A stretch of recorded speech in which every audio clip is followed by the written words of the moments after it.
Lo que yo expuse en sala fue lo siguiente. En septiembre, como ustedes recuerdan, yo participé de una interpelación en la cual anuncié que estábamos llegando a un acuerdo de cierre con GNLS por el proyecto de la regasificadora y que ese acuerdo de cierre tendría una cantidad de consecuencias positivas. Y anuncié algunas otras cosas, por ejemplo, los puse al tanto de cuáles eran las obras de dragado que se habían hecho, que nos habíamos encontrado con una porción que parecía de suelo rocoso, que implicaba un 5% del dragado total.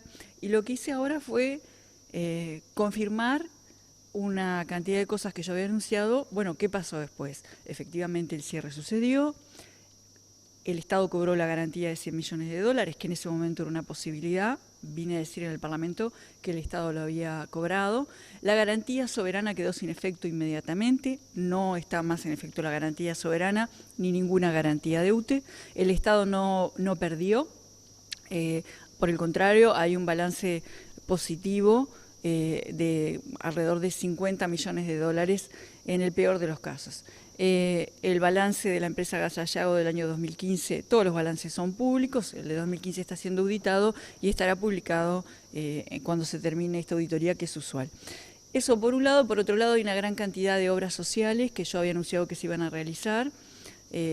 Varias reparaciones de techos de comisiones vecinales que se realizaron todas, el reacondicionamiento de una plaza en Casabó, que también se realizó, y también un club barrial que se está haciendo en coordinación con el INAO y con el Instituto de la Juventud.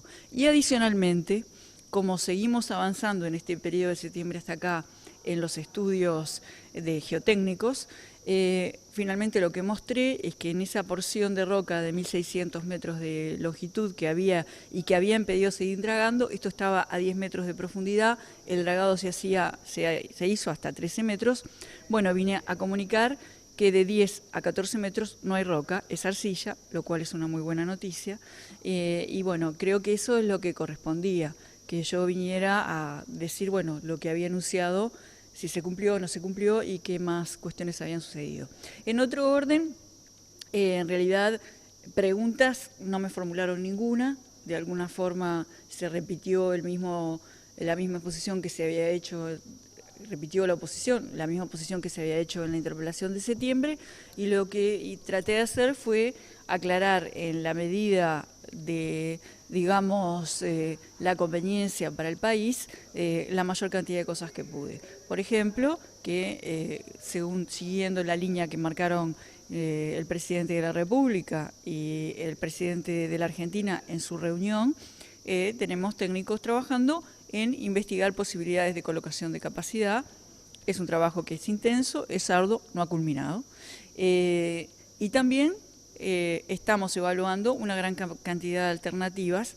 Lo que me interesa aclarar es que el proyecto no es construir una regasificadora. El proyecto es la introducción de una fuente firme en la matriz eléctrica, que es el gas. ¿Cómo se hará? ¿De qué dimensiones? Eso son con qué modelo de negocios, con qué capacidades propias.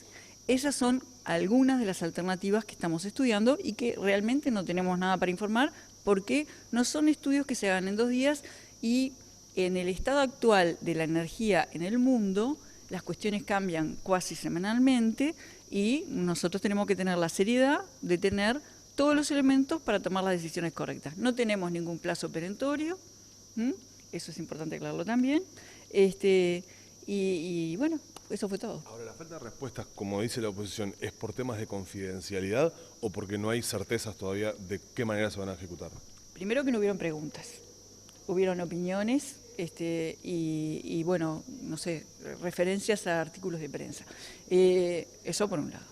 Y por otro lado, si nos ponemos a hablar del proyecto en sí, yo traté de aclarar conceptualmente lo más que pude, y lo que sucede, como le digo, es que en el análisis serio de las alternativas, nosotros entendemos que todavía no tenemos una definición acabada, terminada, que contemple todos los factores. Estamos trabajando y estas cosas llevan su tiempo y tienen que llevar su tiempo. Entonces, no agrega valor compartirlas en este momento, porque en realidad es como cuando uno trabaja, es un proyecto de ingeniería enorme, entonces cuando uno trabaja en estas cosas, tiene que pasar un punto en el cual, bueno, ahora empiezo a compartir opciones, pero en realidad estamos manejando una gran cantidad de cuestiones. El proyecto es gas en Uruguay, y en ese marco tenemos que tomar en cuenta toda la realidad, la nueva realidad del mundo, la realidad de Uruguay y las oportunidades, porque hay cosas que no han cambiado. Por ejemplo, la situación energética de la región sigue siendo acuciante y Uruguay está en inmejorables condiciones de energía. Uruguay hace 3 años que no importa energía eléctrica. Estamos con excedentes en capacidad de exportar. Entonces, Uruguay ha cambiado para muy bien. Entonces, esas cosas también las tenemos que tener en cuenta. La oposición decía en determinado momento que había un plazo perentorio y es la decisión de tomar o no el tema del barco de la regasificadora. Nosotros no tenemos ningún plazo perentorio, porque eso fue uno de los éxitos, digamos, de la negociación de cierre con GNLS. Nosotros podíamos, de hecho, heredamos la opción de heredar los contratos que GNLS tenía con, por ejemplo, MOL. Pero es una opción, no es ninguna obligación. Por lo tanto, no es un plazo perentorio para Uruguay. Es un plazo que reconocemos y que veremos, todavía no llegó.